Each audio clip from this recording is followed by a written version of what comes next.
നാരായണം നമസ്കൃത്യ നരം ചൈവ നരോത്തമം ദേവീം സരസ്വതീം വ്യാസം തതോ ജയമുദീരേ. മഹാഭാരതം കഥകളുടെ പുതിയൊരു വീഡിയോയിലേക്ക് ഏവർക്കും സ്വാഗതം. ഞാൻ റിജു രാമൻ.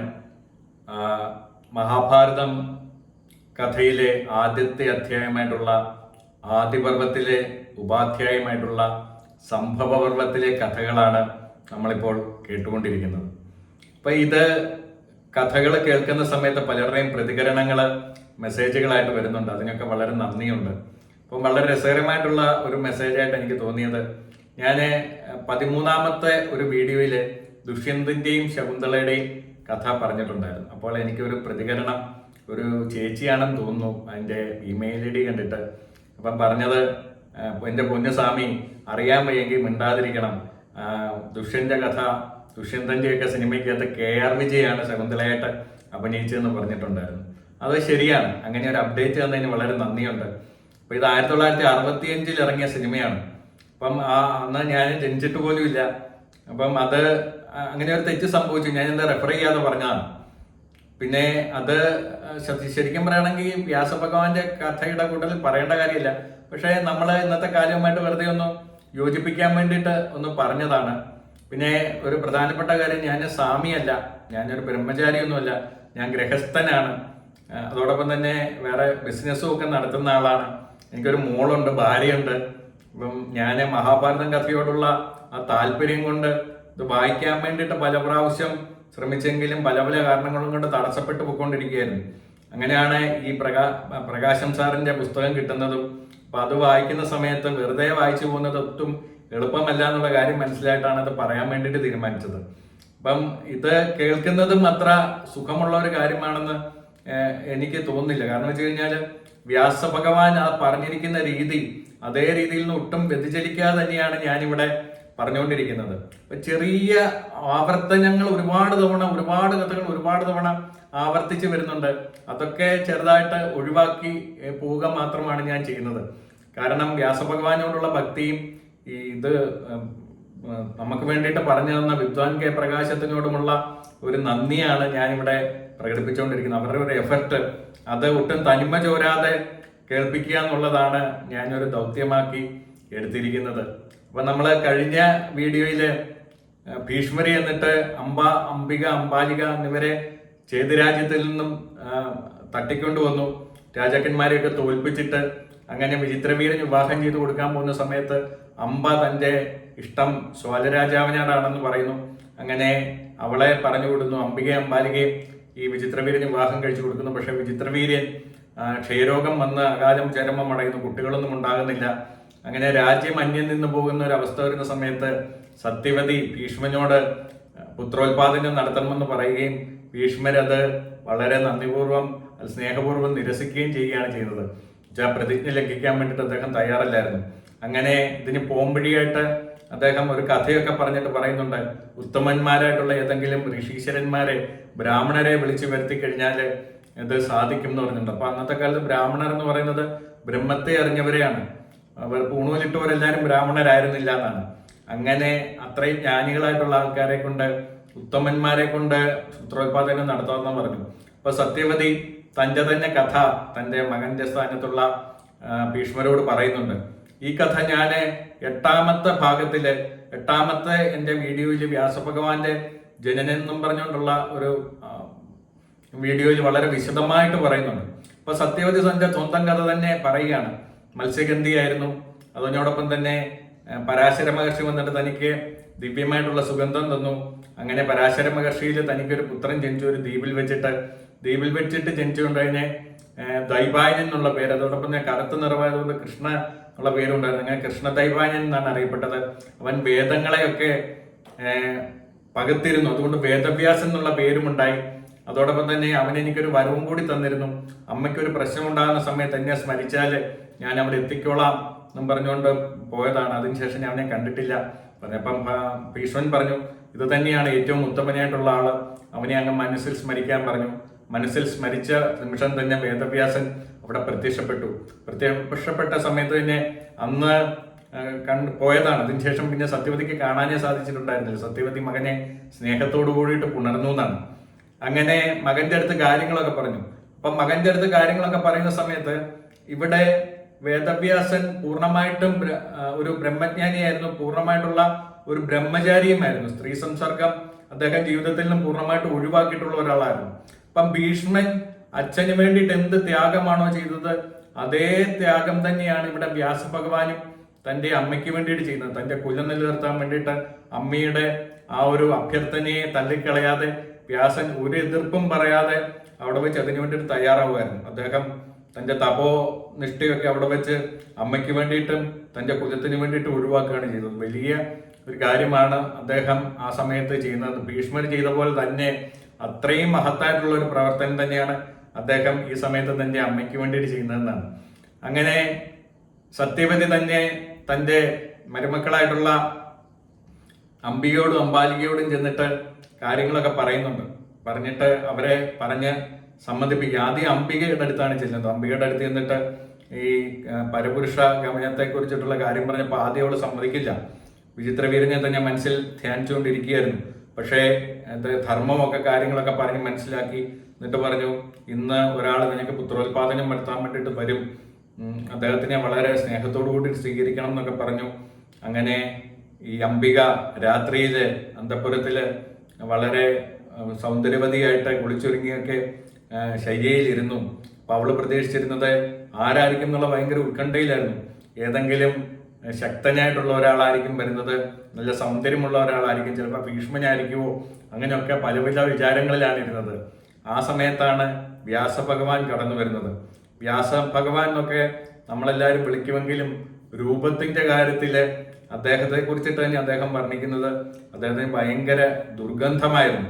അതോടൊപ്പം തന്നെ ഭയങ്കരമായിട്ടുള്ള ജട പിടിച്ച മുടി, മഞ്ഞ ജട പിടിച്ച മുടി, നരച്ച താടിയും ചെമ്പൻ കളറിലുള്ള മീശയും വലിയ തുറിച്ച കണ്ണുകളും കറുത്ത നിറവും അതോടൊപ്പം തന്നെ മെലിഞ്ഞുണങ്ങിയ ശരീരവും ഇതെല്ലാം കൂടിയായിരുന്നു.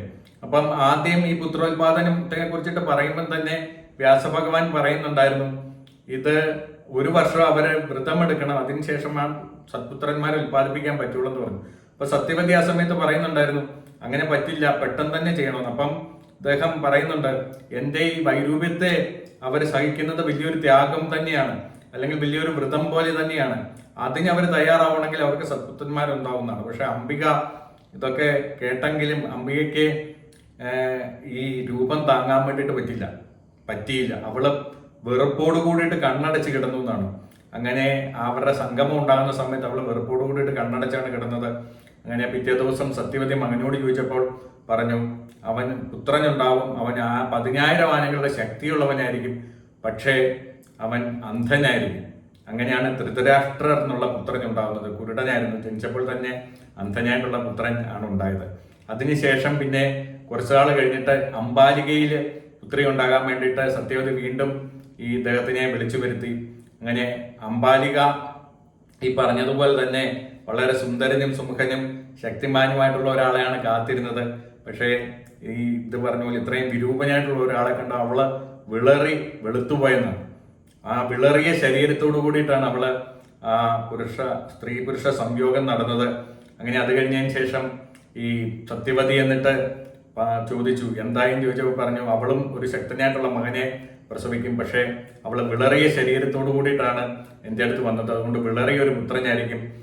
അങ്ങനെ പാണ്ഡു ഉണ്ടായി. പാണ്ഡുവിന് ശരീരം മുഴുവൻ വിളർത്താനിരുന്നത്, ഒട്ടും രക്തമയമില്ലാത്ത ശരീരത്തോടു കൂടിയിട്ടായിരുന്നു പാണ്ഡു ഉണ്ടായതെന്നാണ്. അങ്ങനെ ഈ സത്യവതിക്ക് വീണ്ടും വിഷമമായി. തൻ്റെ കുടുംബത്തില് നല്ലൊരു പുത്രൻ ഉണ്ടാകണമല്ലോ. അങ്ങനെ അംബികയെ വീണ്ടും പറഞ്ഞൊക്കെ സമ്മതിപ്പിച്ച് വീണ്ടും ഈ തൻ്റെ മകനായിട്ടുള്ള വേദവ്യാസനെ വിളിച്ചു വരുത്തി. ആ സമയത്ത് അംബിക ഒരു പണി ചെയ്തു. അംബികയ്ക്ക് വീണ്ടും ഈ വേദവ്യാസനെ കാണുന്നത് തന്നെ പേടിയായിരുന്നു. ആദ്യത്തെ ഒരു അനുഭവം കൂടി കിടക്കുകയാണ്. കണ്ടപ്പോഴത്തെ പേടി ഇപ്പോഴും മാറിയിട്ടില്ല. അതുകൊണ്ട് തന്നെ അവള് തൻ്റെ ഒരു തോഴിയെ, സുന്ദരിയായിട്ടുള്ള ശൂദ്രസ്ത്രീയായിട്ടുള്ള ഒരു തോഴിയെ പറഞ്ഞു വിട്ടു എന്നാണ്. അപ്പൊ ഈ തോഴിക്ക് വേദവ്യാസന്റെ മഹത്വം അറിയായിരുന്നു. അവള് വേദവ്യാസനെ പൂജിച്ച് വളരെ സന്തോഷത്തോടു കൂടിയിട്ട് സംയോഗത്തിൽ ഏർപ്പെട്ടു. അവർക്കുണ്ടായിട്ടുള്ള പുത്രനാണ് ഈ വിതുരർ എന്ന് പറയുന്നത്. അപ്പൊ ഇതിലെ വലിയൊരു സന്ദേശം നമുക്ക് വേണ്ടിയിട്ട് തരുന്നുണ്ട്. അതായത് സ്ത്രീകളുടെയും പുരുഷന്റെയും മാനസികാവസ്ഥ ഈ സ്ത്രീ പുരുഷ സംയോഗത്തിൽ ഉണ്ടാകുന്നത് പുത്രന്മാരുമായിട്ട് ബന്ധപ്പെട്ട് കിടക്കുന്നു എന്നുള്ള ഒരു സന്ദേശം കൂടി നമുക്ക് ഇവിടുന്ന് കിട്ടാൻ വേണ്ടിയിട്ട് സാധ്യത. സ്ത്രീയും പുരുഷനും മാനസികവും ശാരീരികവുമായിട്ടുള്ള നല്ലൊരു സ്നേഹബന്ധത്തിലും പൊരുത്തത്തിലും ഒക്കെ പ്രാർത്ഥനയോടുകൂടിയിട്ടാണ് കുട്ടികൾക്ക് വേണ്ടിയിട്ട് ശ്രമിക്കുന്നതെങ്കിൽ ഉത്തമന്മാരായിട്ടുള്ള പുത്രന്മാരുണ്ടാകും ഉള്ള ഒരു വലിയൊരു സന്ദേശവും കൂടി ഈ ഒരു കഥയിലൂടെ ശരിക്കും നമുക്ക് വേണ്ടിയിട്ട് കാണിച്ചു തരുന്നുണ്ടെന്നാണ്. അങ്ങനെ 3 പുത്രന്മാരുണ്ടായി, ധൃതരാഷ്ട്രരും പാണ്ഡവും അതോടൊപ്പം തന്നെ വിതുരരും. അപ്പൊ ഈ കുട്ടികളുണ്ടായ സമയത്ത് ഏറ്റവും മൂത്ത പുത്രൻ ധൃതരാഷ്ട്രനായിരുന്നു. പക്ഷെ ധൃതരാഷ്ട്രൻ കുരുടനായതുകൊണ്ട് പാണ്ഡുവിനെയാണ് യുവരാജാവായിട്ട് അഭിഷേകം ചെയ്തത്. ഇവർക്ക് വേണ്ട എല്ലാ കാര്യങ്ങളും ചെയ്തു കൊടുത്തുകൊണ്ടിരുന്ന ഭീഷ്മരായിരുന്നു ഒരു അച്ഛന്റെ സ്ഥാനത്ത് നിന്ന് വളർത്തിയത്. അവർക്ക് വേണ്ടിയിട്ടുള്ള എല്ലാ വിദ്യാഭ്യാസങ്ങളും കൊടുത്തിട്ടുണ്ടായിരുന്നു. എല്ലാ ധർമ്മങ്ങളിലും അവരെ ഏറ്റവും ഉത്തമന്മാരായിട്ട് മാറി. എല്ലാ ഭരണ നൈപുണ്യങ്ങളും അവരെ പഠിപ്പിച്ചിട്ടുണ്ടായിരുന്നു. എല്ലാ യുദ്ധ നിപുണതകളും അവരെ പഠിപ്പിച്ചിട്ടുണ്ടായിരുന്നു. ഇതിൽ പാണ്ഡു അസ്ത്രവിദ്യയിൽ അഗ്രഗണ്യനായിരുന്നു. പാണ്ഡുവിനെ വെല്ലാൻ വേണ്ടിയിട്ട് ആരും ഇല്ലാത്ത അത്രയും വീരനായിട്ടുള്ള ഒരു അസ്ത്രങ്ങൾ ഉപയോഗിക്കാൻ അസ്ത്രവിദ്യയിലും അത്രയും വീരനായിട്ട് മാറിയെന്നാണ് പാണ്ഡു. അപ്പം ധൃതരാഷ്ട്രർ അത്രയും ശക്തനായിട്ടുള്ള വേറെ ആരും ഉണ്ടായിരുന്നില്ല. വിതുരരെ പോലെ ജ്ഞാനിയായിട്ടുള്ള ആരും ആ സമയത്ത് ലോകത്തെ ഉണ്ടായിരുന്നില്ല എന്നാണ്. അപ്പൊ ആ സമയത്ത് ഈ ഇദ്ദേഹം ഭീഷ്മനാണ് രാജ്യം ഭരിച്ചത്. ആ രാജ്യം ഭരിച്ചിരുന്ന സമയത്ത് ഹസ്തിനാപുരം ലോക പ്രശസ്തിയിലേക്ക് ഉയർന്നു എന്നാണ്. അവിടുത്തെ ആൾക്കാരെല്ലാവരും ധർമ്മം പാലിച്ചിരുന്നു. വിധവകൾ ഉണ്ടായിരുന്നില്ല, രോഗികൾ ഉണ്ടായിരുന്നില്ല, പട്ടിണി ഉണ്ടായിരുന്നില്ല. രാജാക്കന്മാർ, അവിടുത്തെ പ്രജകളെല്ലാം വളരെ സമൃദ്ധിയിലായിരുന്നു. എല്ലാവരും ദാനശീലരായിരുന്നു. അങ്ങനെ ഈ ഹസ്തിനാപുരവും ഭീഷ്മരും പാണ്ഡവും ധൃതരാഷ്ട്രരും വിതുരരും അതോടൊപ്പം തന്നെ അംബികയും അംബാലികയും സത്യവതിയും ഒക്കെ ആ സമയത്ത് അയൽരാജ്യങ്ങളിലെല്ലാം വളരെ പ്രശസ്തരായിട്ടുള്ള ആളുകളായിട്ട് മാറിയെന്നാണ്. എല്ലാവർക്കും ഹസ്തിനാപുരത്തിനെ വളരെ അസൂയോടുകൂടിയിട്ടാണ് കണ്ടത്. അത്രയും സമ്പൽ സമൃദ്ധിയിൽ ആ രാജ്യം എത്തിയിരുന്നു എന്നാണ്. അങ്ങനെ ഇരിക്കുന്ന സമയത്ത് പാണ്ഡുവും ധൃതരാഷ്ട്രരും ഒക്കെ യൗവനത്തിലേക്ക് എത്തി. അങ്ങനെ മൂത്തപുത്രനായിട്ടുള്ള ധൃതരാഷ്ട്രരെ വിവാഹം കഴിപ്പിക്കണം എന്നുള്ള ചിന്തയിൽ ആയി. അങ്ങനെ ഭീഷ്മരും സത്യവതിയും വിതുരരും എല്ലാവരും കൂടെ ചേർന്നിട്ട് ആലോചിച്ചിട്ട് ഗാന്ധാരത്തിൽ സുബലൻ എന്നും പറഞ്ഞുകൊണ്ട് ഒരു രാജാവ് ഉണ്ടായിരുന്നു. അദ്ദേഹത്തിന് ഒരു പുത്രി ഉണ്ടെന്നുള്ള കാര്യം മനസ്സിലായിട്ട് ഭീഷ്മര് ഒരു ദൂതനെ, ഒരു മന്ത്രിയെ അവിടത്തേക്ക് അയച്ചു. അങ്ങനെ അവിടെ ഗാന്ധാരി വിവാഹം കഴിക്കുന്ന കാര്യം ആലോചിച്ചെന്നാണ്. അപ്പം ഈ ധൃതരാഷ്ട്രരെ കുരുടനാണെന്നുള്ള കാര്യം ഈ സുബലൻ അറിയാമായിരുന്നു. പക്ഷേ ഈ ഹസ്തിനാപുരത്തിന്റെ പ്രശസ്തിയും ആ കുലത്തിന്റെ മഹിമയും ഒക്കെ അറിഞ്ഞിട്ട് അദ്ദേഹം ബാക്കിയുള്ള ഈ കുറവ് വേണ്ടെന്ന് വെച്ചിട്ട് തന്റെ മകളെ ധൃതരാഷ്ട്രർക്ക് വിവാഹം ചെയ്തു കൊടുക്കാൻ വേണ്ടിയിട്ട് തയ്യാറായെന്നാണ്, ഗാന്ധാരിയെ. അപ്പൊ ഗാന്ധാരി തനിക്ക് ഭർത്താവാകാൻ പോകുന്ന ആള് കുരുടനാന്ന് അറിഞ്ഞതുകൊണ്ട് അവിടെ വെച്ച് തന്നെ ഒരു പട്ടു തുണി കൊണ്ട് കണ്ണു മൂടി കെട്ടിയെന്നാണ്. പിന്നെ ഒരിക്കലും അവൾ ആ കെട്ട് അഴിച്ചിരുന്നില്ല. ഭർത്താവിന് അനുഭവിക്കാത്ത ഒരു സുഖവും തനിക്കും വേണ്ടെന്ന് അന്നേ ആ സപത്നി തീരുമാനിച്ചിരുന്നു എന്നാണ്.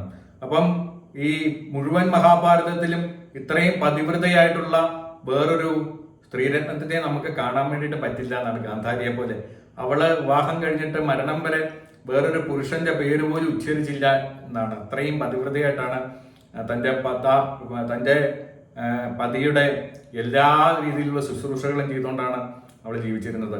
അപ്പൊ അവളെ ഗാന്ധാരിയെ ആംഗളയായിട്ടുള്ള ശകുനിയാണ് കൊട്ടാരത്തിലേക്ക് കൊണ്ടുവരുന്നത്. ശകുനിയെ കുറിച്ചിട്ട് നമ്മൾ പിന്നീട് വളരെ വിശദമായിട്ട് കേൾക്കുന്ന ഒരു കഥാപാത്രമാണ്. ശകുനി എന്ന് പറഞ്ഞാൽ ലോകപ്രശസ്തനായിട്ടുള്ള ഒരു കഥാപാത്രം തന്നെയാണ്. അപ്പൊ ശകുനിയെ വേണ്ട വിധത്തിലുള്ള എല്ലാ രീതിയിലുമുള്ള സമ്മാനങ്ങളൊക്കെ കൊടുത്തിട്ടാണ് ഭീഷ്മര് തിരിച്ചയക്കുന്നത്. അതിനുശേഷം പാണ്ഡുവിനെ വിവാഹം കഴിപ്പിക്കാൻ വേണ്ടിയിട്ടുള്ള ആലോചനയായി.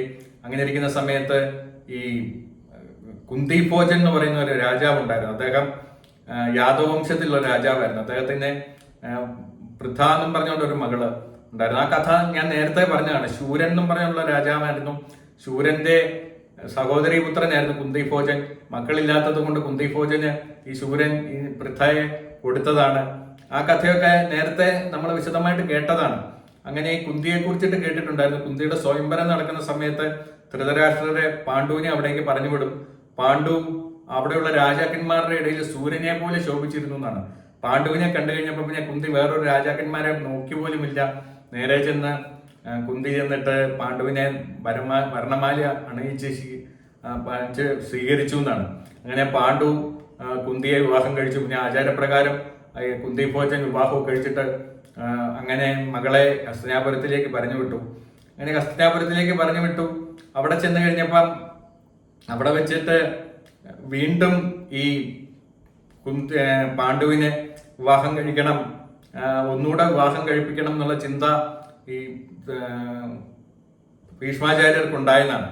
അദ്ദേഹം വീണ്ടും അന്വേഷിച്ചു കഴിഞ്ഞപ്പോഴേ മാദ്രം എന്ന് പറയുന്ന രാജ്യത്ത് ഒരു കുമാരി ഉണ്ടെന്നുള്ള കാര്യം മനസ്സിലായി. അവിടെ അദ്ദേഹം നേരിട്ട് ചെന്നിട്ട് വിവാഹം ആലോചിച്ച സമയത്ത് അദ്ദേഹം അന്നൊക്കെ ഈ സ്ത്രീധനം മേടിക്കുന്നതിന് പകരം അങ്ങോട്ട് പണം കൊടുത്തിട്ട് കന്യകന്മാരെ സ്വീകരിക്കുന്ന ഒരു രീതിയായിരുന്നു ഉണ്ടായിരുന്നെന്നാണ്. അപ്പൊ അതിനെക്കുറിച്ചിട്ട് ഈ രാജാവ് പറഞ്ഞത് പ്രകാരം അത് അവരുടെ ഇംഗിതം മനസ്സിലാക്കിയിട്ട് അവരുടെ മനസ്സ് നിറയുന്ന രീതിയിൽ സ്വർണവും രഥങ്ങളും ആനകളെയും കുതിരകളെയും ഒക്കെ ഭീഷ്മർ കൊടുത്തു എന്നാണ്. ഭീഷ്മർ കൊടുത്തിട്ട് മാദ്രിയെ അവിടെ നിന്ന് കൂട്ടിക്കൊണ്ട് വന്നിട്ട് മാദ്രിയും പാണ്ഡുവിന് വിവാഹം ചെയ്തു കൊടുത്തു. അങ്ങനെ ഈ വിവാഹം ചെയ്തു കൊടുത്തു കഴിഞ്ഞിട്ട് ഈ പാണ്ഡു രാജാവായിട്ട് മാറിയിട്ടുണ്ടായിരുന്നു. ആ സമയത്ത് പാണ്ഡു വേട്ടയ്ക്ക് വേണ്ടിയിട്ട് ധൃതരാഷ്ട്രയെ തൽക്കാലം രാജ്യഭാരം ഏൽപ്പിച്ചിട്ട് പാണ്ഡു തൻ്റെ ഭാര്യമാരുമായിട്ടൊത്ത് വേട്ടയ്ക്ക് വേണ്ടിയിട്ട് കാട്ടിലേക്ക് പോയെന്നാണ്. ദീർഘകാലത്തെ ഒരു മൃഗാവിനോദത്തിന് വേണ്ടിയിട്ട് പോയെന്നാണ്. ആ സമയത്ത് ഭീഷ്മര് ദേവകൻ എന്ന് പറയുന്ന ഒരു രാജാവിനെ ശൂദ്ര സ്ത്രീയില് ഒരു മകളുണ്ടായിരുന്നു. വളരെ സുശീലയും സുന്ദരിയുമായിട്ടുള്ള ഒരു രാജകുമാരിയായിരുന്നു. അവളെ വിതുരർക്ക് വേണ്ടിയിട്ട് വിവാഹം കഴിച്ചു കൊടുത്തു.